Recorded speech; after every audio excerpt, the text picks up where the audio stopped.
বর্তমান বিশ্ব রাজনীতি ও প্রযুক্তির লড়াইয়ে কৃত্রিম বুদ্ধিমত্তা অন্যতম প্রধান হাতিয়ার বলা যায়। সেই ধারাবাহিকতায় সম্প্রতি বার্তা সংস্থা রয়টার্সের একটি অনুসন্ধানী প্রতিবেদনে যুক্তরাষ্ট্র ও চীনের মধ্যকার প্রযুক্তিগত প্রতিযোগিতার একটি চাঞ্চল্যকর চিত্র উঠে এসেছে। প্রতিবেদন অনুযায়ী চীনের সামরিক গবেষকেরা আন্তর্জাতিক নিষেধাজ্ঞা এড়িয়ে মার্কিন এআই প্রযুক্তি ব্যবহারের নতুন পথ খুঁজে নিয়েছেন। প্রায় ৮০টিরও বেশি চীনা গবেষণাপত্র ও পেটেন্ট পর্যালোচনা করে জানা গেছে পিপলস লিবারেশন আর্মি বা পিএলএ মডেল ডিস্টিলেশন নামের একটি কৌশল ব্যবহার করছে। এই প্রক্রিয়ায় ওপেন এআই এর জিপিটি 3.5 এবং অ্যানথ্রোপিকের ক্লড 3 এর মতো শক্তিশালী মার্কিন এআই মডেল থেকে তথ্য ও যুক্তি প্রক্রিয়াকরণ পদ্ধতি সংগ্রহ করা হয়।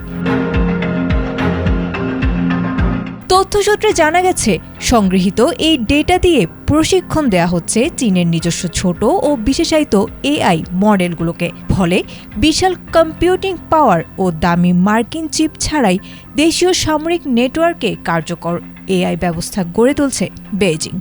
উদাহরণস্বরূপ, চীনা সামরিক বাহিনী তাদের ড্রোন ব্যবস্থা, কৃত্রিম মহড়া এবং সফটওয়্যার কোড পর্যালোচনায় এই ডিস্টিল্ড মডেলগুলো সাফল্যের সঙ্গে ব্যবহার করছে।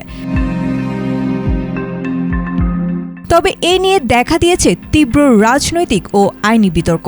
ওয়াশিংটনের দাবি, চীন রপ্তানি নিয়ন্ত্রণ আইন ও মেধাস্বত্ব লঙ্ঘন করে অবৈধভাবে মার্কিন মডেলের সক্ষমতা চুরি করছে।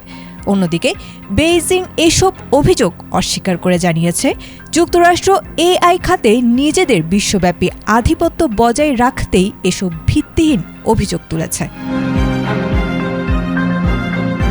বিশেষজ্ঞদের মতে, যুক্তরাষ্ট্রের চিপ নিষেধাজ্ঞার কারণে যখন চীনের হাতে উচ্চমানের কম্পিউটিং রিসোর্সের সংকট, তখন ডিস্টিলেশন প্রযুক্তি বেইজিংয়ের জন্য কৌশলগত বিকল্প হিসেবে কাজ করছে। এটি মূল এআই এর সম্পূর্ণ বিকল্প না হলেও নির্দিষ্ট সামরিক প্রয়োজনে দারুণ সাশ্রয়ী সমাধান উপহার দিচ্ছে।